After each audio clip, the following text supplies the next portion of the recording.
تمام تعریفیں اس کریٹر کے لیے جس نے اس یونیورس کو ایک مقصد کے تحت پیدا کیا ہے. وہ ہے آبزرویشن، کہ بھئی کوئی کہے کہ ہمیں خدا دکھاؤ، اگر ہے تو دکھاؤ، یا یہ کہ خدا کے ایگزسٹنس پر امپیریکل ایویڈنس دو. تو یہ ہے در حقیقت غلط ٹول کا استعمال کرنا. یہ ایسا ہی ہے کہ جاوید صاحب مجھ سے یہ مطالبہ کریں کہ مفتی صاحب آپ میٹل ڈیٹیکٹر کے ذریعے پلاسٹک ڈیٹیکٹ کر کے دکھائیں. اب چونکہ پلاسٹک ڈیٹیکٹ نہیں ہو پا رہی ہے لہٰذا plastic does not exist. No, you are using the wrong tool. اس ٹول سے پلاسٹک کو ڈیٹیکٹ نہیں کیا جاتا. لہٰذا میں سمجھتا ہوں کہ گاڈ کے ایگزسٹنس پر ایمپیریکل ایویڈنس کا مطالبہ کرنا ایک بچکانہ مطالبہ ہے، اور ہمارے رسپیکٹڈ جناب جاوید اختر صاحب اس اسٹیج سے اب بہت آگے نکل چکے ہیں. اب بچتا ہے ایک ہی اسٹینڈرڈ، اور وہ اسٹینڈرڈ ہے عقل، لاجک، ریزننگ. اور یہی وہ اسٹینڈرڈ ہے جس کے تحت گاڈ کی ایگزسٹنس کو ثابت کیا جائے گا یا گاڈ کی ایگزسٹنس کو ڈینائی کیا جائے گا.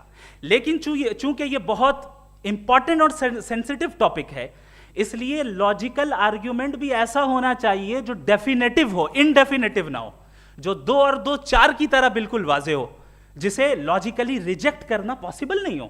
فار ایگزامپل ہم کہیں ہمارے رسپیکٹڈ مسٹر سوربھ صاحب یہ ایک انسان ہے اور تمام انسان کانشیس بینگ ہے، لہٰذا نتیجہ کیا نکلا؟ ہمارے سوربھ صاحب بھی کانشیس بینگ ہے. کیا یہ انڈیفینٹ آرگیومنٹ ہے یا ڈیفینٹ آرگیومنٹ ہے؟ یہ ڈیفینٹ آرگیومنٹ ہے. یہ 2 اور 2 کی طرح واضح ہے، اس میں کسی طرح جو ہے لاجیکلی اس کو ریجیکٹ نہیں کیا جا سکتا. تو اگر آج ہمارے جاوید اختر صاحب ایسی کوئی عقلی دلیل اور لاجیکل ایویڈنس دیں خدا کے نہ ہونے پر جو ڈیفینٹ بھی ہو، تو میں یہ اعلان کرتا ہوں کہ یقیناً میں اس ایویڈنس کو قبول کروں گا اور اس پر غور کروں گا. لیکن ساتھ میں یہ بھی اعلان کر دیتا ہوں پریڈکشن کے طور پر کہ ایسا کوئی ڈیفینٹ آرگیومنٹ کوئی نہیں پیش کر سکتا. دلیل ہم دیں گے اور ڈیفینیٹو دلیل دیں گے، لاجیکل دلیل دیں گے، ایسی دلیل دیں گے جو انٹائر ایتھیسٹک ورلڈ اسے ریفیوٹ نہیں کر سکتی. چلیں اب ہم ایک ایگزامپل سوچتے ہیں، ایک سینیریو، سمپل سینیریو. تمام آڈینس سے گزارش ہے، ہم اور آپ ایک آئسولیٹڈ آئیلینڈ پر ہیں، ایسا آئیلینڈ جہاں پہ ہم سے پہلے کوئی کبھی نہیں گیا. چلتے چلتے آپ کے سامنے اچانک آپ نے دیکھا ایک پنک کلر کی بال پڑی ہوئی ہے. سب سے پہلا سوال آپ کے ذہن میں کیا آئے گا کہ یہ بال یہاں کیوں آئی، کیسے آئی؟ یہ پنک کلر کی ہی کیوں ہے؟ کوئی اور کلر بھی ہو سکتا تھا. یہ اسی شیپ میں کیوں ہے؟ کوئی اور شیپ بھی ہو سکتا تھا.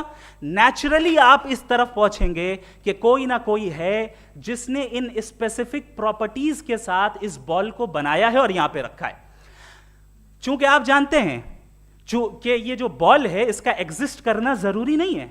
یہ ایگزسٹ کر بھی سکتی تھی، نہیں بھی کر سکتی تھی، اور ایگزسٹ کرنا ہی تھا تو کسی اور فارم میں کرتی، کسی اور کلر میں کرتی. اب آپ اس بال کو ایکسپینڈ کرتے چلے جائیں، ایکسپینڈ کرتے چلے جائیں، ایکسپینڈ کرتے چلے جائیں، یہاں تک کہ یہ بال یونیورس کے سائز کی ہو جائے. بتائیے کہ کیا سائز کے بڑھ جانے سے سوال بدل جائے گا؟ ہرگز نہیں بدلے گا. ابھی بھی سوال رہے گا یہ یونیورس کہاں سے آیا، ان اسپیسیفک پراپرٹیز کے ساتھ کہاں سے آیا، کیوں آیا، کس نے بنایا؟ یہ سوال اس وقت بھی ویلڈ رہے گا.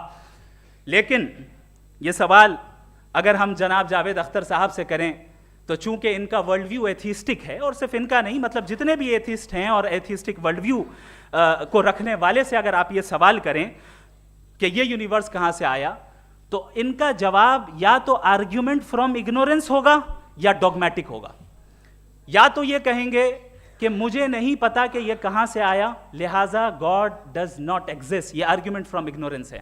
یا یہ کہیں گے کہ یہ یونیورس خود بخود بن گیا. اس کا مطلب یہ ہے کہ اس بال کو بھی خود بخود بن جانا چاہیے، لیکن بال کے تعلق سے یہ ایکسپلینیشن ایکسیپٹ نہیں کی جائے گی کہ یہ خود بخود بن گئی، لیکن یونیورس کے تعلق سے کر دیا جائے گا. اسے ہم دوسرے الفاظ میں ڈوگما بھی کہہ سکتے ہیں.